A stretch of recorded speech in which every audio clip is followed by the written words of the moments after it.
Hey guys, Friday morning பிரேக்ஃபாஸ்ட்டுக்கு கிச்சடி தான் பண்ணியிருந்தேன்.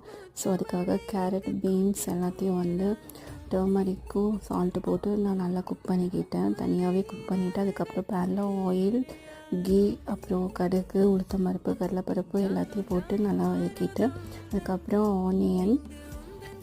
ஆனியன் போட்டு நல்லா வதக்கிக்கிட்டேன். அதுக்கப்புறம் நெக்ஸ்ட்டு கருவேப்பிலை, பச்சை மிளகா, துருவின இஞ்சி எல்லாமே போட்டு நல்லா மிக்ஸ் பண்ணி வதக்கிட்டு அதுக்கப்புறமா கொஞ்சமாக டர்மரிக் ஆட் பண்ணிக்கிட்டேன்.